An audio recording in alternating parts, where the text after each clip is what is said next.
sante yàlla di masawu askanu Sénégal di jaale askanu Sénégal ci tiis bu ñu yàlla natto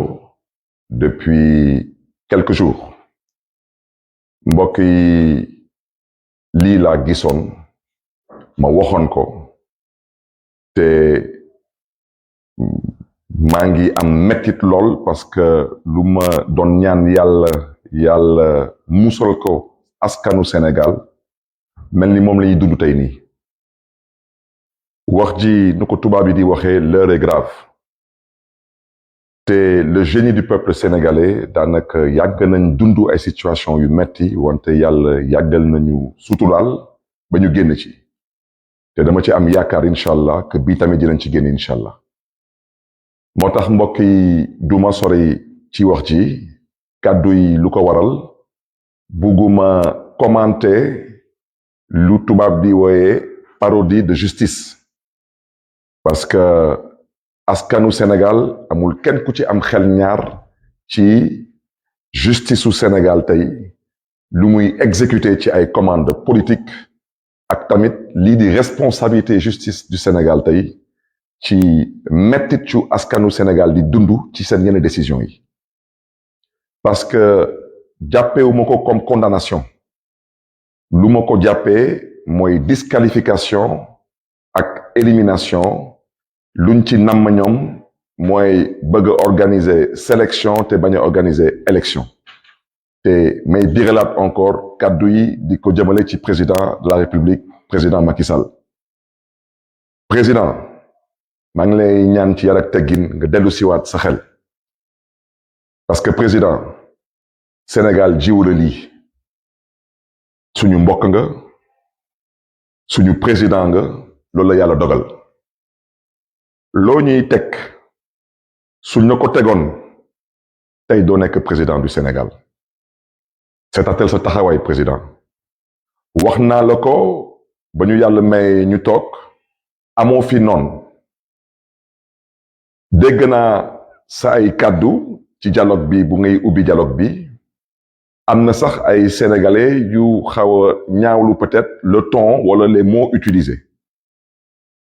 président man pour que Sénégal am jàmm man nangu naa raam ñaan la yow parce que jàmm bi ngi sa loxo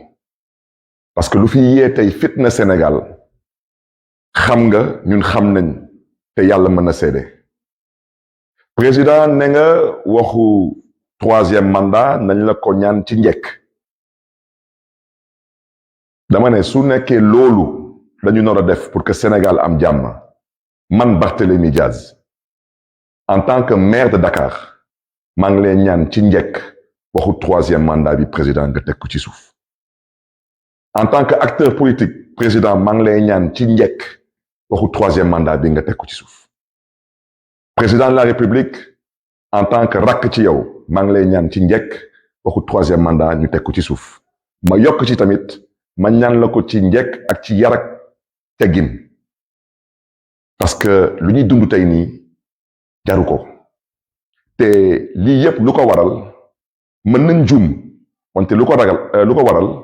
mooy lu ñu xalaat ci waxu troisième mandat te tey mu am ci askan bi ñu ci bëri ñu jàpp ni que yow da ngaa bëgg a éliminer ñépp pour mën a toogaat fii te président yow xam nga ñun xam nañ te yàlla mën na seede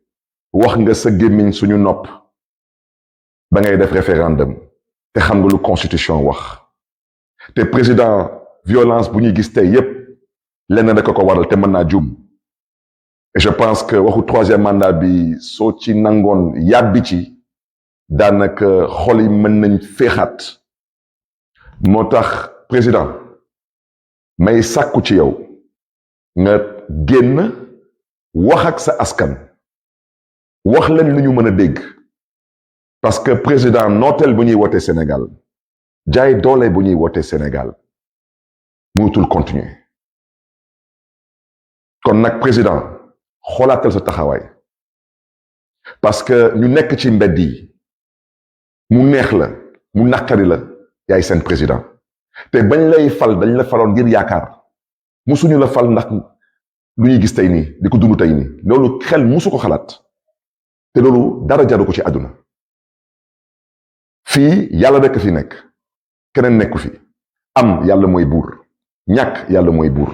amoo fi noonu wax naa la ko di bérilaat wax ci président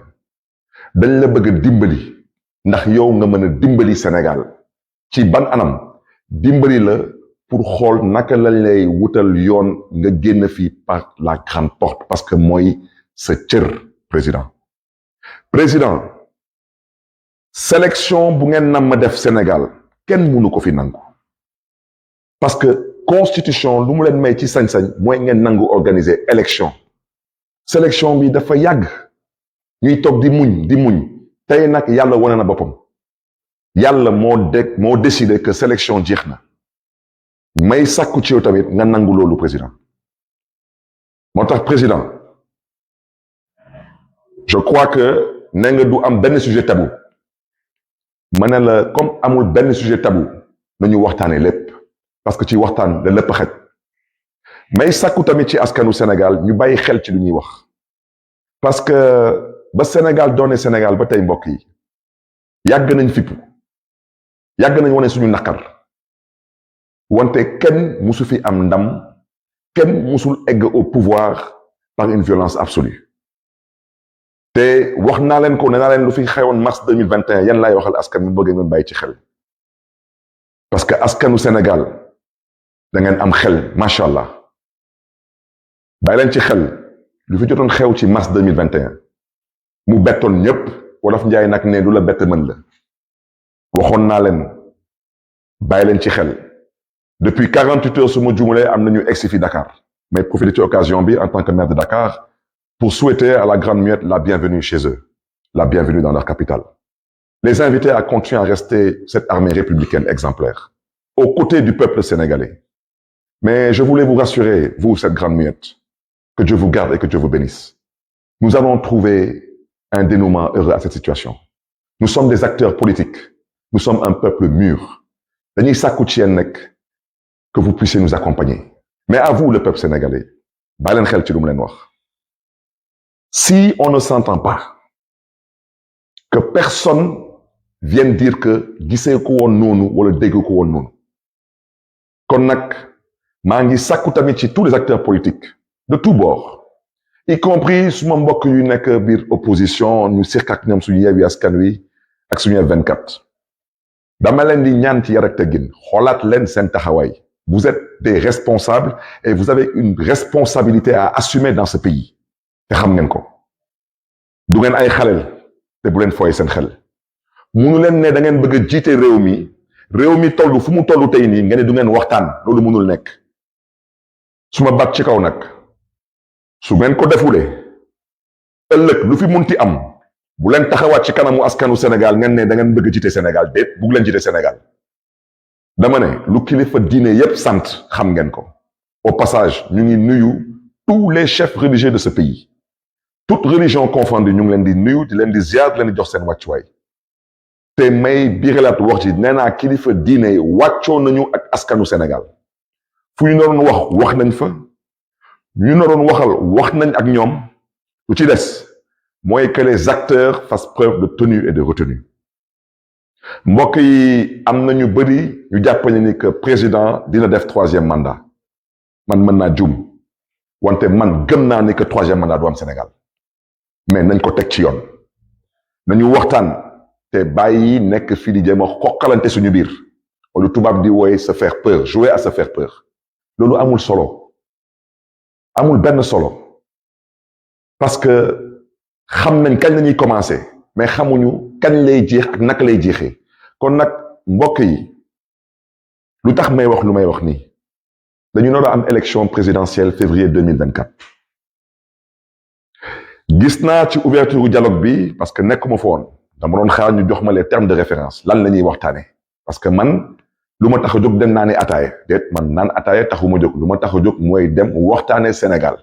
ak lan lañu mën a def ba génn Sénégal ci guutu bu mu nekk nii am nañu bokk ci beneen boor bi ñoo xam nag lu leen tax a jóg ñoom ñu ne daal dañu xalaat que mandat président dañ ko nar a proroger ñii ne 1 an ñii ne 2 ans ñun d'accord duñu si tey duñ si mës a d'accord mbokk yi bu leen jox gaañ yi excuse wala prétexte pour ñëw na leen dëkk bi dafa instable mënuñu fi organiser élection bu leen ko def xel mooy xeex xol du xeex am na dëkk bu sorewul Sénégal mënuma tudd turam président toog na fa 10 ans musu fa am élection ndax lan ñu ne dafa amoon une rébellion dans le nord de ce pays bu leen jox gaañ yi excuse parce que gaañ yi ñu ngi dem te bu leen nangu gaay yi di dem di ñu yóbbaale parce que réew mi ala kuli al ñoo ko bokk te lu ñu bokk dañ koy pencoo duñ ko pàccoo lu ñu bokk dañ koy waxtaanee duñ ko yàq-yàqet kon nag mbokk yi damay bañ a guddal mais fu may daaneel tamit mooy aux forces de défense et de sécurité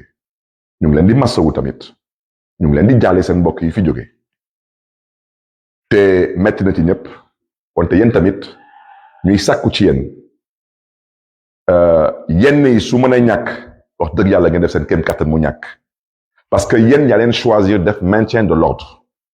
mënul ànd ak bouclier humain dañuy waxante dëgg mënu leen dem jëli xare bu ndaw mais da ngeen di ko utiliser comme bouclier humain loolu rafetul ci image du Sénégal ndaw ñi tamit ñuy manifester vous exercez certes un droit mais bàyyi leen xel ci dara ñu nekk ci mbedd bi ñoo xam ay policiers lañu ñoo xam ay gendarmes lañu du ñu ay chinois ay sénégalais lañu nous sommes des voisins nous sommes des parents dara jaru fi yenn yi nañ ko rafetal parce que lu jeex jeex na te lii jeex na buñ ko yàq nañ ci ànd ak xel nañ ci ànd ak dal nañ ci ànd nag ak fermeté parce que suñu demee ba egsi fi tey nii c'est parce que wolof njaay nee na lu ëpp tuuru moo tax président Macky Sall fu may daanalee mooy bàyyil xel ci loolu Sénégal ji te xam nga fu ñu lay xaaree te wax naa la ko comme ne nga nañ la ko ñaan ci njëkk man mii Barthélémy Dias ñaan naa la ko ñetti yoon ci njëkk en tant que maire de Dakar en tant qu'acteur politique en tant que jeune frère mbokk yi loolu moo nekkoon kàddu yi di ñaan yàlla di suñu borom yàlla na yàlla yokkal sutura Sénégal yàlla na yàlla aar Sénégal yàlla na leen yàlla may tawfiix. Bonsoir, Sénégalais d'ici et d'ailleurs. Je viens vers vous aujourd'hui pour pouvoir échanger et communiquer sur la gravité de l'heure. À l'entame de mon propos, je souhaiterais présenter mes plus sincères condoléances à l'ensemble du peuple sénégalais. Mais surtout, dire toute la peine qui nous anime en tant qu'acteur politique, mais en tant que citoyen sénégalais lambda. Chers concitoyens, l'heure est grave. Mais nous devons faire confiance au génie du peuple sénégalais. Nous avons toujours vécu des moments, certes incertains, mais nous avons toujours trouvé la force de nous relever et surtout l'intelligence pour pouvoir dépasser certaines situations. Aujourd'hui, je ne souhaiterais pas commenter cette parodie de justice qui a plongé le Sénégal dans cette situation chaotique et malheureusement incertaine. Nous avons toujours dit que la justice sénégalaise est à l'origine de quasiment tous les maux dont souffre actuellement le Sénégal. Cette justice, je ne parlerai pas de sa condamnation, parce qu'il n'y a pas de condamnation. Nous avons assisté à une volonté manifeste de vouloir verser dans une disqualification, voire une élimination d'un acteur politique de premier plan. Et je voudrais dire que nous sommes aujourd'hui au 3e, voire au 4e cas. Et ça ne peut plus continuer. Et l'objectif recherché dans cette parodie de justice, c'est de trouver les voies et moyens de créer les conditions d'organiser une sélection et non une élection en 2024, surtout concernant l'élection présidentielle qui est tant attendue par le peuple sénégalais. C'est la raison pour laquelle j'aurais souhaité interpeller directement Monsieur le Président de la République, Monsieur Macky Sall. Il n'y a pas de problème juridique concernant les hommes politiques. Ce qu'il y a aujourd'hui, c'est la volonté d'un homme qui est en train de s'abattre sur d'honnêtes citoyens, sur des leaders politiques qui n'ont peut-être commis qu'un seul crime, c'est de nourrir une ambition de servir leur pays. Et cela n'est pas honorable dans une démocratie qui se respecte. C'est la raison pour laquelle, Monsieur le Président de la République, je prends l'opinion nationale et internationale à témoin. Vous avez, lors de l'ouverture du dialogue national, vous avez, concernant la question du troisième mandat, vous avez dit que on n'a qu'à vous le demander en tout respect et en toute courtoisie. Et qu'il n'est pas question que vous acceptiez que certains vous le demandent par la force. Monsieur le Président de la République, pour la paix au Sénégal, nous sommes prêts, nous, à nous mettre à genoux. Parce que vous avez la clé aujourd'hui entre vos mains de la sortie de crise de ce pays et personne d'autre. C'est vous, Monsieur Macky Sall, vous, Président de la République.